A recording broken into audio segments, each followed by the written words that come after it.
అవును, మీ దేవుడికి చెవుడు. అందుకే ఆయనకు ఏదీ వినిపించదు. నిజానికి మీ కోరికల పోరు పడలేక కావాలనే మీ దేవుడు చెవిటివాడయ్యాడు. అందుకే ఆయనకు మీ ప్రార్థనలు వినిపించవు. అయినా మీరు మీ చెవిటి దేవుడి ముందు చక్కగా మంత్రాలు చదువుతూ ప్రార్థనలు చేస్తూ మీ దుర్భర జీవితాన్ని కూడా ఏదో విధంగా గడిపేస్తూ ఉంటారు.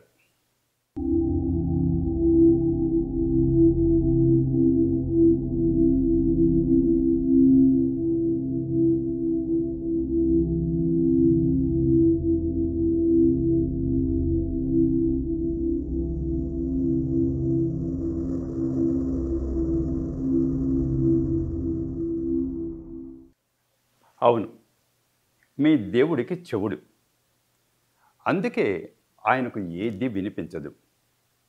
అదే ఆయనకు పట్టిన అదృష్టం. ఎందుకంటే ఈ గయ్యాళి భార్యతో వేగలేక చూస్తున్నా ఈ జన్మలో దీనికి విడాకులు ఇవ్వడం నాకు కుదరదు. ఎందుకంటే విడాకులు ఇచ్చేందుకు ఆమె ఒప్పుకోవట్లేదు. అది పెట్టే టార్చర్ను నేను ఏమాత్రం భరించలేకపోతున్నా, నిరూపించలేకపోతున్నా. ఎందుకంటే అది అందరికీ చాలా అమాయకంగా కనిపించేలా నటిస్తోంది. పెళ్ళి జన్మజన్మల బంధం అంటారు కదా, మళ్ళీ వచ్చే జన్మలో కూడా అదే నా భార్యగా వస్తుందేమో అని నాకు చాలా భయంగా ఉంది. ఈ జన్మకు దాన్ని నేను ఎలాగూ వదిలించుకోలేను. కాబట్టి దాన్ని భరించక తప్పదు. అందుకే వచ్చే జన్మలో అయినా ఆమె నాకు భార్యగా రాకుండా చెయ్యి స్వామి. ఎంత ఖర్చైనా ఈ దేవాలయంలో నీ కళ్యాణం నేను చేయిస్తా స్వామి అని మొక్కుకుంటాడు గయ్యాళి భార్యతో ఆ గుడికి వచ్చిన భార్య బాధిత భర్త. మా ఆయన చాలా మంచివాడు, అమాయకుడు. అందుకే వచ్చే జన్మలో కూడా ఆయనే నా భర్త అయ్యేలా దీవించు స్వామి. దానికోసం నేను నీ పేరు మీద భర్త కామేష్టి వ్రతం చేస్తా అంటుంది గయ్యాళి భార్య. ఎందుకంటే ఏం చేసినా భరించే బకరా లాంటి భర్త ఉన్నప్పుడే గయ్యాళి భార్య అహంకార దాహం తీరుతుంది. కానీ ఏమాత్రం వీలుపడని వారి కోరికలను ఆ దేవుడు ఎలా తీర్చగలడు? అది వాడి వల్ల కాదు. కాబట్టి నిజానికి మీ దేవుడికి చెవుడు ఉండడం చాలా మంచిది.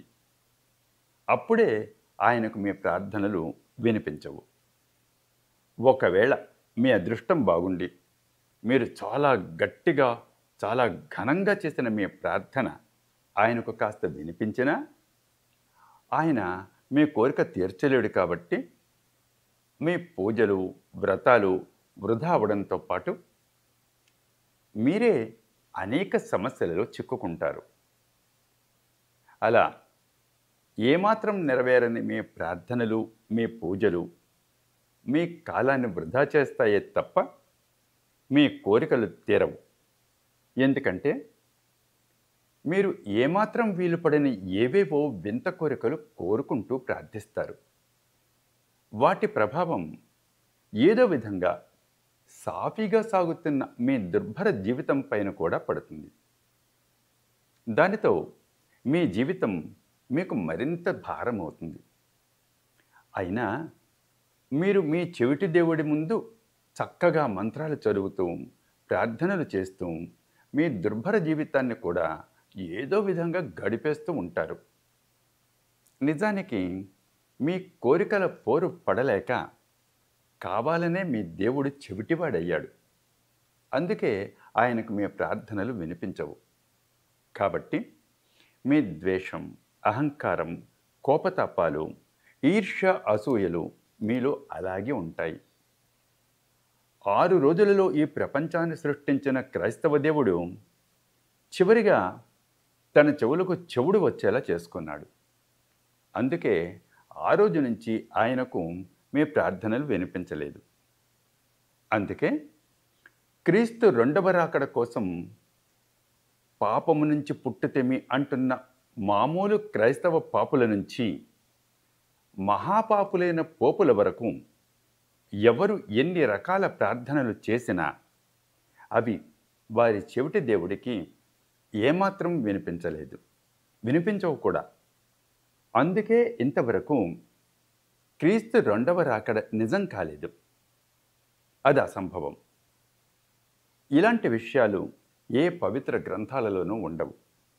అయినా రోజు ఏ గుడికో, చర్చికో, మసీదుకో వెళ్ళి చక్కగా ప్రార్థించి మీ కోరికల చిట్టా చెప్పడం చక్కగా ఉంటుంది. కానీ మీ అంతరంగం మాత్రం ఏమాత్రం మారదు. అందుకే మీరు ఎప్పటిలాగే దీనాతి దీనంగా, పరమ చండాలంగా, చాలా అసహ్యంగా జీవిస్తూ ఉంటారు. అయినా ప్రతిరోజు మీ ప్రార్థన కొనసాగుతూనే ఉంటుంది. అది మీకు ఓదార్పునిచ్చే ఒక చక్కని ఏర్పాటు మాత్రమే. జీసస్ లాంటి వ్యక్తి మిమ్మల్ని వీడని పీడ. ఎందుకంటే మీరు కూడా నాలాగే ఉన్నతమైన వ్యక్తిగా మారచ్చు, ఉండొచ్చు అంటూ మిమ్మల్ని వెంటాడుతాడు. అది మీలో ఆత్మన్యూనతాభావాన్ని కలిగించి మిమ్మల్ని చాలా బాధిస్తుంది. అలా బాధపడడం ఎవరికి ఇష్టం ఉండదు కదా.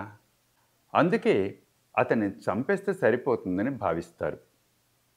ఎందుకంటే అప్పుడు ఎవరు ఎవరికన్నా ఎక్కువ కాదు, తక్కువ కాదు. కాబట్టి అప్పుడు అందరూ సమానమైపోతారు. పైగా అందరూ ఎవరి తీరులో వారు అసూయాపరులు, దురాశపరులే.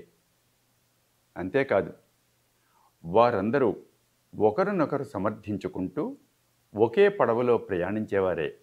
కాబట్టి మీ ప్రార్థనలు ఏమాత్రం ఫలించకపోయినా మీరు మీ చెవిటి దేవుడి ముందు మోకరిల్లి, నా అహాన్ని నిర్మూలించి నాకు వినయం ప్రసాదించు దేవుడా అంటూ మీరు ప్రార్థనల ముసుగులో హాయిగా బతికేస్తూ ఉంటారు.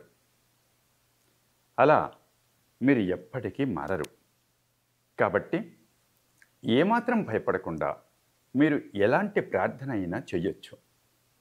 అది మీకు ఎప్పుడూ ఒక రకమైన సంతృప్తిని కలిగిస్తూనే ఉంటుంది. అందుకే ఎవరూ అసలైన ధార్మికులుగా మారకుండా ఏ క్రైస్తవులుగానో, హిందువులుగానో, మహమ్మదీయులుగానో మారతారు.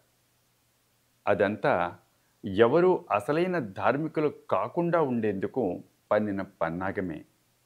అందుకే అలాంటి వారెవరూ ఎప్పటికీ అసలైన ధార్మికులు కాలేరు. ధార్మికుడు ఎప్పుడూ ధర్మాన్ని అనుసరించే ధార్మికుడిగా ఉంటాడే తప్ప ఒక హిందువుగానో, క్రైస్తవుడుగానో, మహమ్మదీయుడిగానో, బౌద్ధుడుగానో ఎప్పుడూ ఉండడు. అసలైన ధార్మికుడికి అలాంటి అవసరం ఎప్పుడూ ఉండదు. అతడు ఎప్పుడూ చాలా నిజాయితీగా, హృదయపూర్వకమైన చిత్తశుద్ధితో, కరుణామయుడిగా, చక్కని ప్రేమికుడిగా, పరిపూర్ణ మానవత్వంతో, దాదాపు దైవానికి ప్రతినిధిగా ఉంటాడు.